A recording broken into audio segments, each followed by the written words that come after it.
Assalamu alaikum and welcome and a good evening to everyone. My name is Tariq, you might be wondering who I am. My name is Tariq Khan and it's a pleasure to be in the heart of the community, and I'm sitting here at the Alum Rock Community Forum offices. It's a pleasure to be here. It's my first time actually that I've been here, and it's the 31st of December. We're only some hours away from the new year. My God, thank God for that, because I tell you what, we've had a massive, challenging year, unprecedented year, I think, in our lifetime, and I hope that we don't have this kind of year ever again in our lifetime, and that we go on to more hopeful things in our life. And today, I've got the pleasure of being with someone that I know really well, and you will know too, who actually comes on different platforms and from different perspectives, and he's the one and only Mr. Muhammad Ali. Mr. Ali, welcome. Thank you. And you know what, it feels so strange being in opposite directions here. Normally it's Mr. Ali that's interviewing everyone in the community, in the heart of the community. So it's a pleasure for me to interview my good friend Ali today. And we thought it would be a great idea in terms of getting Ali's perspective. Normally Ali gets everyone else's perspectives. So, we thought, 2020, as I just said, unprecedented times we're living in, and it'd be great to get Ali's perspective as to how he thinks that the year's gone. So Ali, welcome. Thank you very much. Yeah, it's good to see you again. Likewise. And I was going to say, to start off with, what I wanted to check with Ali is that, we had a very positive start to the year. Yeah, I mean, 2020, 1st of January came in, wow, 2020. Everyone was so excited about it. Did we know what was ahead? No. So before COVID, Ali, what were some of the main issues, the big ticket items that you came across? Obviously you've been engaged with so many people. You're a prominent figure in the community. You do so much for the community, and you're just engaged. You have so many different partnerships with different people, whether it's from the business community, whether it's from the political side, every aspect that you come across, every type of person that you come across. So what were some of the bigger things in January to March? Yeah, no, absolutely. Thank you, Tariq, for giving me the opportunity. And I will say this year has been completely unlike any other. Yeah. And we started the year off with great hope, with great aspiration, with a lot of people thinking that this is going to be the year when they are going to make some real changes into their lives, whether it's about the environment, whether it's about bettering themselves, about mental health, their physical well-being, and also making sure that their business, their companies, the values were really going to be put at the forefront as well. Yeah. So again, but unfortunately, all that has been swept to one side as well. We've had enormous amount of people dying and being affected by COVID. We've had also with politics as well, real division, real people being either side of the spectrum of politics as well. We've had a lot of change with Donald Trump leaving as well. Thank God. Yeah. I shouldn't really say that.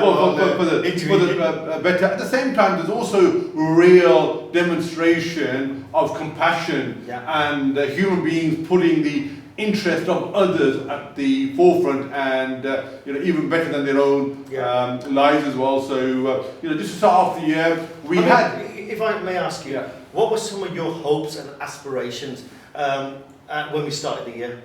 So my own hopes were, personally, I wanted there to be a real concentration. I know crime was a big thing for me. I wanted to sort of make sure that we work with the police crime commissioner, with the local police, and really put the fear of crime to one side. We had a lot of gangs, young people were getting involved in unnecessary arguments, getting into crime, carrying knives, and I'm not fearful of actually using knives as well. I wanted to sort of really tackle that, especially with the work that I do with Alum Rock Community Forum and Jabs. There were a lot of plans. Unfortunately, they were being put to one side. The other thing that I also wanted to sort of do this year was show that areas like inner city Birmingham, there's a lot of talent there, and show leadership within these sort of areas, and give people a hope and aspiration that you don't have to settle for second best. That was some of my personal goals I wanted to do. And how do you feel that your journey, for example, with Jabs 8 and all the other work that you do in the community with the youngsters, how's that evolved so far? I must say the young people that I've been working with, they've been really hit hard, I must say that. Their education has been disrupted. At that age when your hormones are all over the place, you know, to have this thrusted upon them as well, you know, it's really completely gives them 180 degrees U-turn of what they were going to be experiencing. Their normal routine, their family, friends, they've also suffered bereavement as well. Their education system has not been what it was. Their resource system, their hopes and aspirations of going to university and college was also disrupted as well. And also they weren't able to go into gyms and engage in sports. That really hit the young people. And then also they were blamed in the second half of the year for being super spreaders. They were responsible for the second spike, and I thought that was really unjust on them. I mean, just going back a bit, obviously that's a really good analysis, review of that January to March period. So before COVID, and it's interesting because the thing is, we heard about this virus spreading. I think it was in November 2019. Yeah, that's right. Is that right? Yeah, that's right. Yeah, that's right. November 2019. You know, when we heard about China, etc. You know, some of the countries experiencing it in the Far East, and we didn't take any notice. I think, if I can say, I was ignorant to it. I was totally ignorant, and I still remember myself in February that, you know what, I wasn't feeling well myself, and I might have had experienced the symptoms at the time. And the things, but even then, I saw friends, family around me, we were coughing, spurting, you know, thought it was like a normal cold. I mean, the thing is, what did you think at that time? I mean, where was your state of mind? Because we hadn't, Boris Johnson or the government hadn't come in and said, oh, we're going to lockdown. This was now, we're looking at January, starting from November, December 2019 into January, February. Did you see things like that happening? Yeah, so as you know, someone who's got a pulse on the international news as well as the local news. So I heard of cases in the Far East. And I put it down to, you know, you had the SARS virus before, that this is something that's going to happen for 2 or 3 months.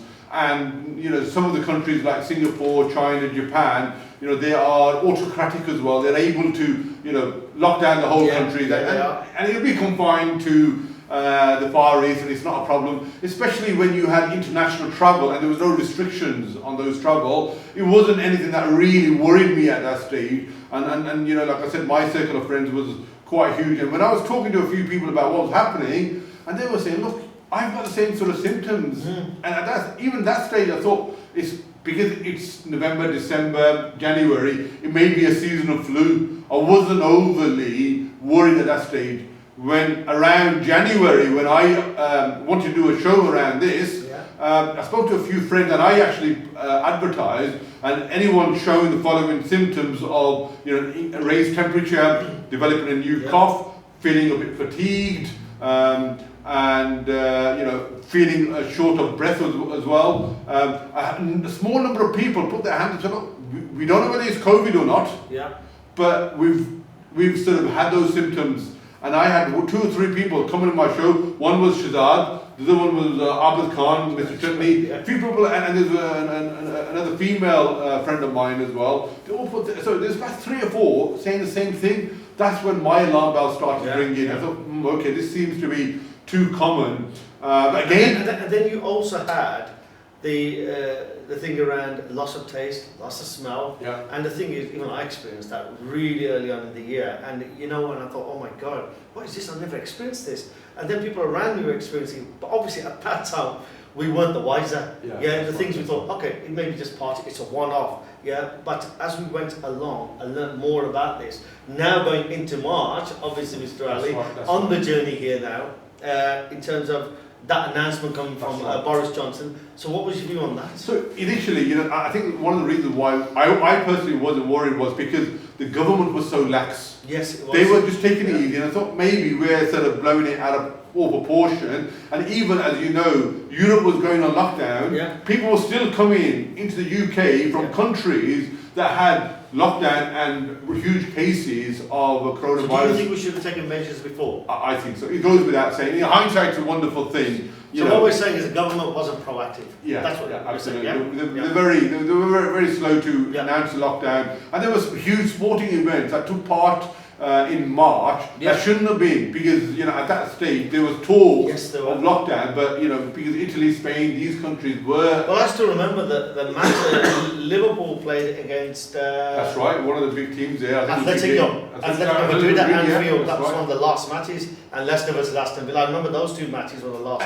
And you know what? The Spanish commentators were saying that Spain is under lockdown, and That's England right. are still allowing our supporters from Spain into the That's UK. right, and it was at Anfield that night. That's right. That's right. Yeah. So that's why. So when on obviously 23rd of March, the national something that I didn't think was going to happen ever in my lifetime happened, where a national lockdown was announced, and overnight everything was shut. And you know there was an eerie moment. We both know how busy Soho Road, Ladypool Road, Alan Rock Road was. And during those, someone did a, Javed from Alan Rock Community Forum actually did a live about from Alan Rock. And you know what? I thought there would be some people compliant with the lockdown, some people won't. Yeah.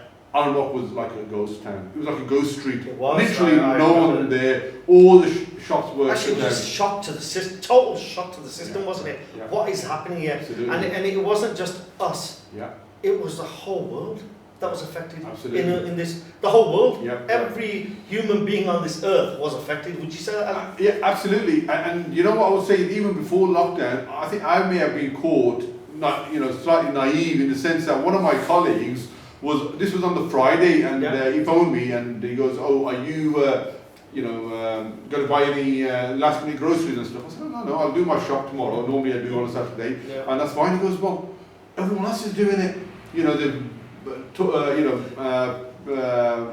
Picking on the toilet roll, they're sort of stocking up all sorts of atta, the rice and everything." Yeah, the toilet roll, pasta, and the rice. Yeah. And I thought. I still don't know the connection between toilet rolls. No, I don't. Unless one of our viewers can tell us. I still don't know, even on the 31st of December, 9-10 months later, that what is the connection between toilet rolls and COVID. Anyway. No. And you know what? When I put the phone down, I thought, am I being a bit naive here? And I did go to my local supermarket, just stocked up on a few things just in case. And that's when I realised the shelves were completely empty. Yeah. The panic within the community was rife. People were just really fighting over things, wasn't it? It was incredible what we were seeing. And what was also very dispiriting at that stage was some of the shopkeepers as well and the wholesalers had overnight, inflated their prices and really rocketed their prices. And I thought, this is not the time to be profiteering. And for those that are regular shopkeepers, if you are going to do that, they will find another shopkeeper or another shop to sort of buy their regular weekly shop as well. So I mean, the prime example was Jude's supermarket. They had quadrupled the price of their cough medicine or their baby medicine as well, and that was very unfortunate. And they rectified it in the end. So that's just and at that time also, Tarek, with the increase of people getting COVID, both in terms of symptoms but also dying, there was this rumour saying that if the bodies are stockpiling, cremation was going to be a real option. And as Muslims, that is something obviously we don't believe in. We believe in the right for burial. And a lot of pressure, mosques, our religious leaders, the community leaders all got together, and we told the government, our local council, that cremation is not something that we're going to allow, and make plans and make sure that we have allowance, and whether it's in the mosque, in the mortuary, or in the graveyards, I mean, to that point, absolutely spot on. A great analysis there again. The thing is, but it was so unfortunate on social media. I mean, the thing is, when we were going back our normal duties before lockdown, the thing is, okay, once or twice a day, I used to look at social media, Facebook or LinkedIn or whatever. I could not believe when we were locked in at home. And the thing is, all we were doing go for our respective walks within the legislation, the guidance. The thing is, everyone was on social media, and it was nothing but bad news. We were watching the news, bad news, bad news. And the state of mind everyone was in a different state of mind. That's right. I mean, Ali, what's your view? And there was a lot of people with a lot of health problems too. Absolutely. People with long-term conditions, a lot of elderly, a lot of vulnerable people out there. And the thing is, people already experiencing that with the lockdown coming. I mean, what have you seen in the last 19 We're not used to having our freedoms curtailed. Not living in the Western society. We enjoy. We value our freedoms. Being able to 11 o'clock in the midnight, you can go to your local supermarket, order a takeaway. Go to see your family and friends. Overnight, everything just stopped existing. There was a new normal, and it took a period of time to adjust. And this is where humankind is a powerful force. We're able to adjust for a short period of time, and at that time there was a real understanding of the reasons why we were doing it. We were protecting the NHS, we were saving lives, especially someone from a BME community. I didn't want to be held responsible for one of my elders from a BME community with underlying health conditions, catching COVID or suffering anything debilitating as a result of myself. So I was very compliant as a result, and I was telling all my network to comply. Look after the NHS, look after your elderly loved ones, Absolutely. Look after anyone that was in that high risk group. And at that point, sorry to interrupt. At that moment, in terms of when I'm thinking about the elderly, the vulnerable. Imagine what they're going through. Absolutely. The things I couldn't imagine it. No. The things, thank God, we've still got decent health, reasonable health. But those in the elderly care homes, those that you can't even see anymore. We used to visit our parents. Those are in sheltered homes, for example, and like I said, care homes. What were your thoughts on that? Absolutely, these are, and human beings are very tactile. We are social beings. We want our family and friends to be with us. And some of the elderly parents, especially with the language barriers, they weren't able to understand why. It is almost like why me, why the Asians, why the Muslims, why the elderly in the residential community. So even they had to understand the situation. Absolutely. We had to get them to understand the situation. It was very difficult. And this is where I think using my various platforms, we got that communication through to the people. So look, there's going to be short-term difficulties, but long term, you'll be able to, hopefully this year we'll be able to celebrate Eid together now. We'll be able to pray together in mosques and gurdwaras and churches as well. We'll be able to, meet as family, but, put your short-term interest to one side. And I know it's difficult, but let's look at the long-term picture. And people were understanding, but I'll tell you what made a real difference, because to date, we've had over 91,000 people that have died from COVID so far. These are only hospital statistics. We haven't included those from nursing or residential or old people's homes as well. So that could be into 6 figures plus.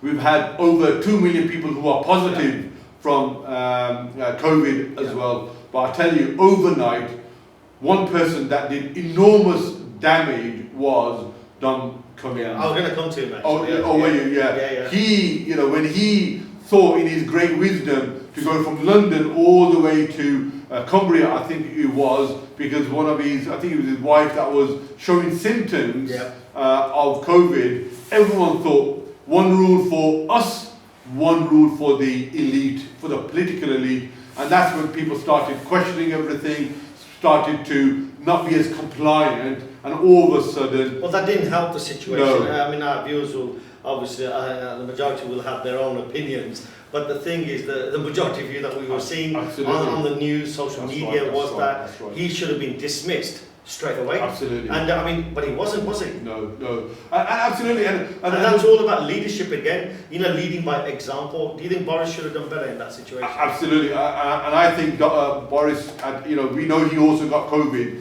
in April as well, which we're just going to come to as well. But I don't think he made the right call on that. And as a result, his tenure since then has been very precarious.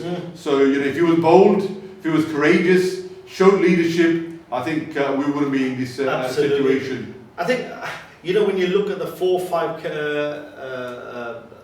ministers in the cabinet, Boris Johnson, Matt Hancock, Yes. Dominic Cummings was there, he's gone now. And then you've got Michael Gove, you've got Rishi Sunak. And the thing is, out of all of them, who do you think's come out the better one?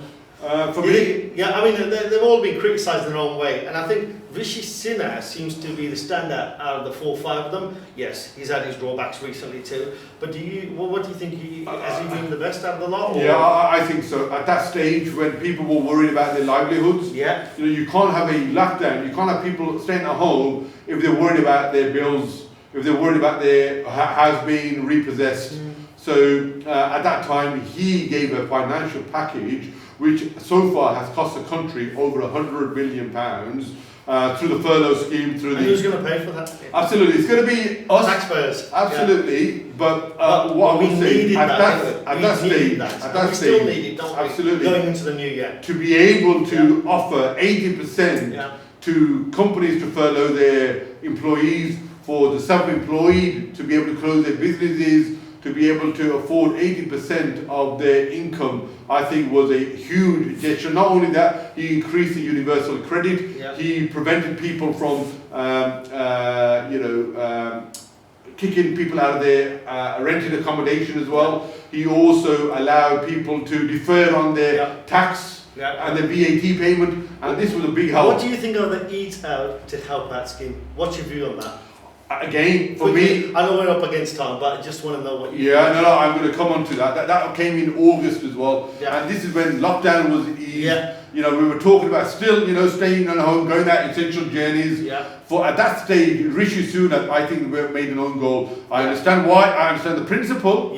But the fact that you had mass, population going out. And there was no social distancing in those restaurants. People were, even when they were queuing outside, I went past one restaurant and he was coming down. Wasn't it? It was coming down with rain, and people were next to each other. And I thought, where is the social? This is going to come back. If this is a situation outside, what is the situation inside in some of the restaurants? And we know that the city council enforcement officers also took action on that, and even the police were involved in that. That's right. And those restaurants were fine, weren't they? No, absolutely. The restaurants were fine. Some of the shisha lounges, the bars. So rightly so. Absolutely. Yeah, they should have put measures in place for that. Right. Yeah, so Rishi Sunak, Ali says, scored an own goal from that, and we know that he was trying to do it for the right reasons. But I think some people out there in society did not help themselves, and also the restaurants. Some of those guys were there to blame.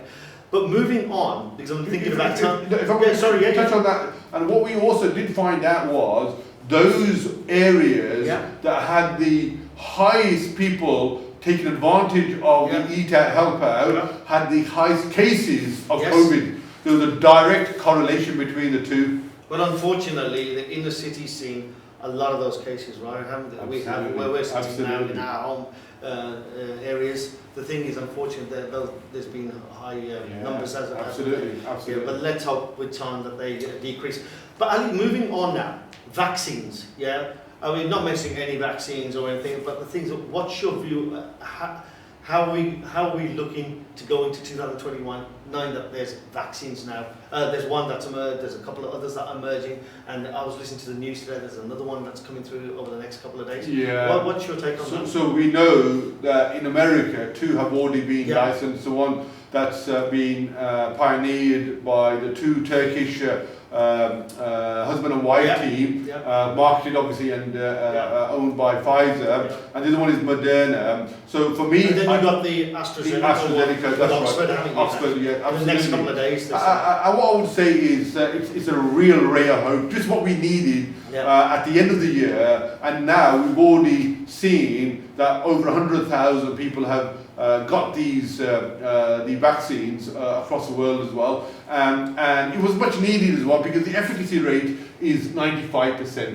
There are some logistical issues in terms of transportation, but the NHS and the government have put plans in place, and so those high risk and the strategy is right. Go for the NHS key workers and those high risk category group. Prioritize those first, and then start whittling you down to people that are lower risk. And coming on to the lower risk, you know, we hear a lot of rumours, a lot of gossiping out there on social media that, you know, there's people that are negative against the vaccines.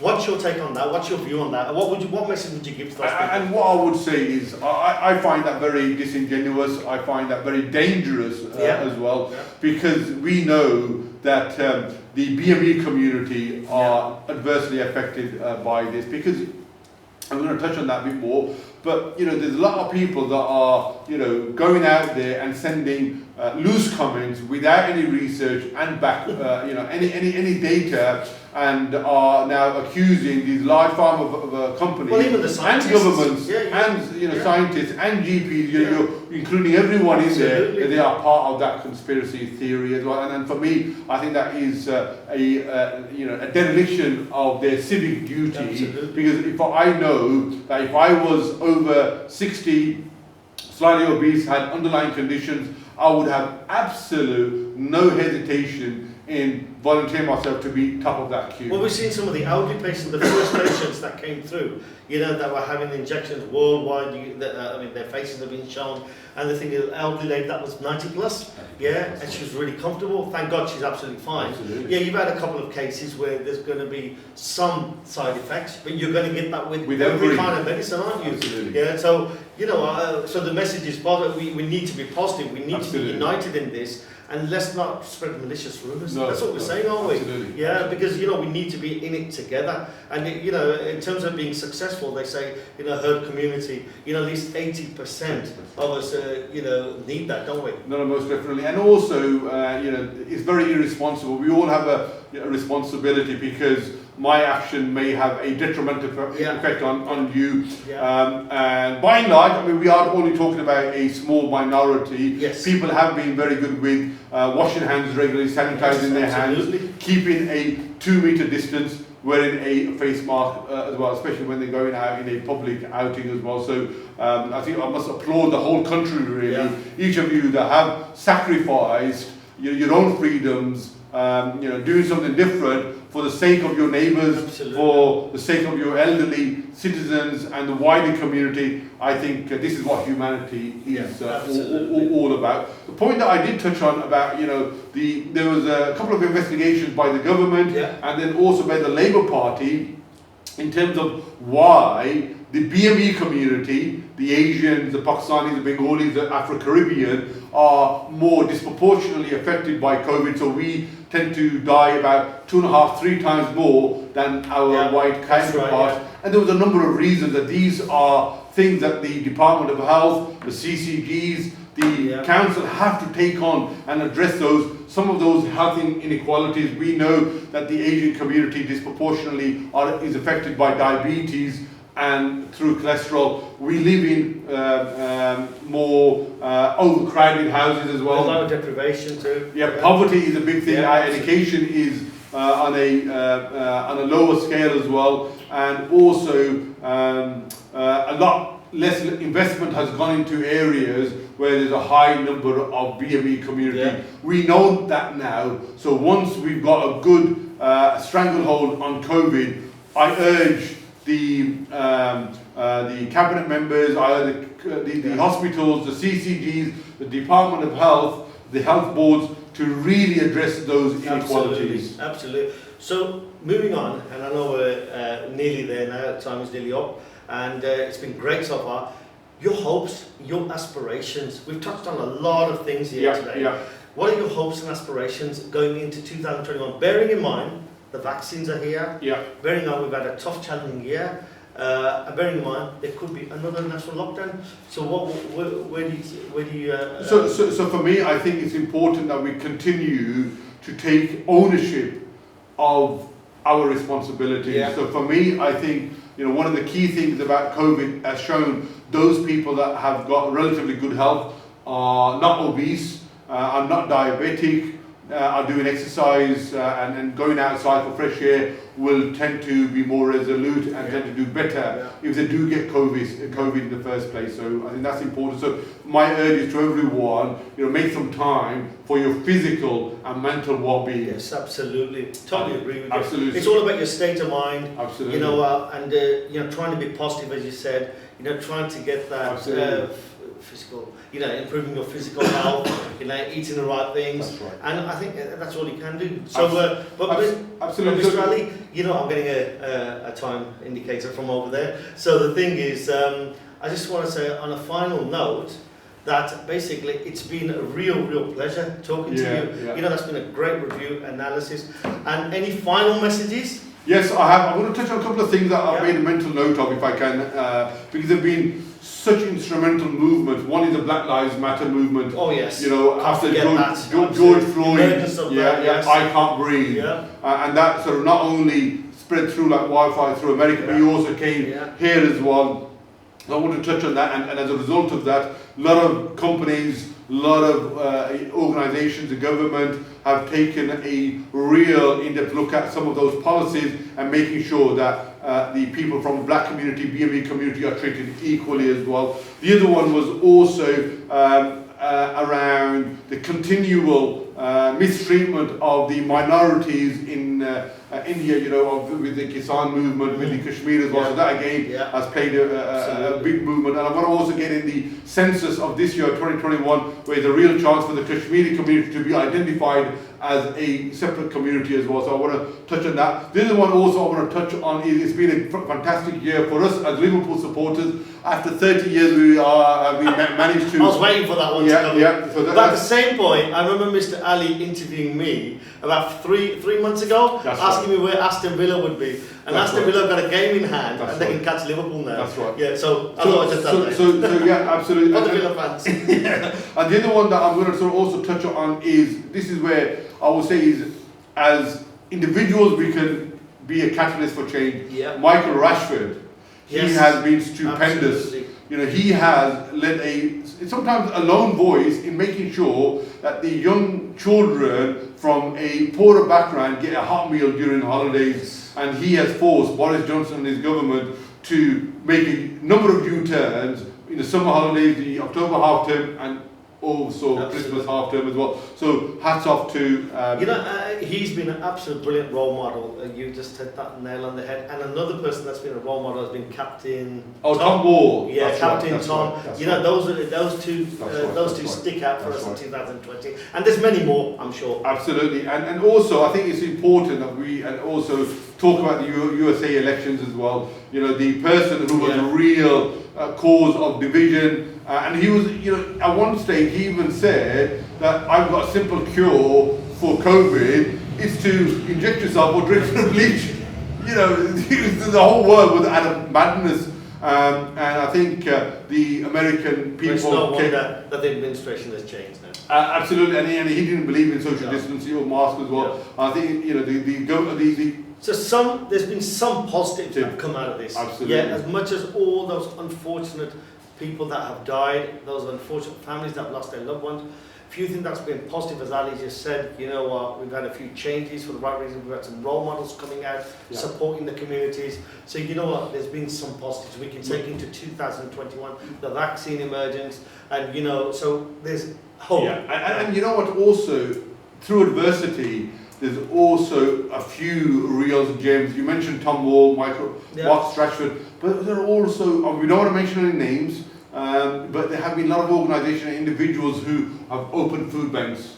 Absolutely. Who were going to hospitals and giving hot food. Right at the start of the pandemic. Absolutely. We can't forget those people. Giving hot food to the residential nursing homes and to the NHS staff who were working 24/7, to people that were turned some of their factories into manufacturing PPE equipment, and donating PPE equipment. Absolutely. So there was a real human, kindness that came out of a bad moment at that time. A lot of unity, wasn't there?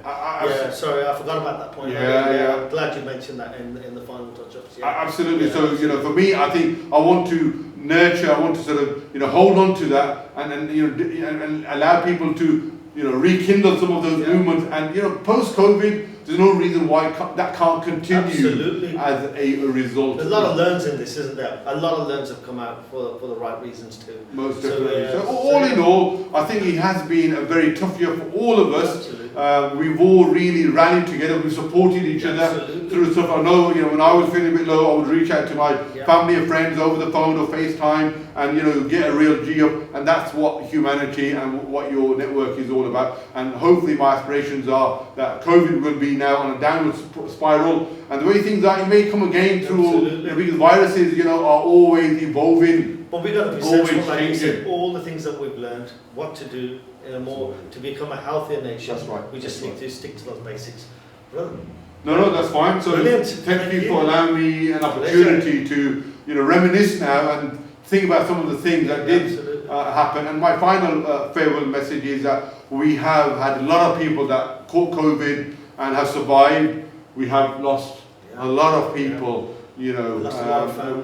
Family, friends. We're not going to mention any names because each sibling, each mother and father, grandparent is, dear to all of us, and it has been a tough time. We haven't been able to grieve. We haven't been able to support each other during this COVID. But I know, some people have reached out to the Almighty. Some have, gone on to FaceTime and social media to get some support for family and friends. When things hopefully calm down, things go back to normal, we may be able to rally and support each other and help to grieve and mourn. But I just want things to go back to normal. Absolutely. And until then, let's continue to maintain social distancing. And if you do qualify for the vaccine, please, I urge you to do that. And I think, maybe things are going to be different. I know Zoom, Teams, these are, there's a new saying now, you're on mute, or sorry, I was on mute. Some things are changing, but that's, we live in the digital world now. That's right, So, absolutely. I think in that sense, I think, we always change, we always adapt. And it's good to evolve with times, it's good to adapt and be agile to the situation. Absolutely. It makes you better as human beings, So, but no, on that note, Mr. Ali, it's been lovely talking to you, as ever, and it's been nice in the opposite way. And, you shared a lot of your experiences, your thoughts, and thank you for that. And thank you for listening, and have a wonderful 2021 ahead. Happy New Year, everyone. Yeah. Thank you.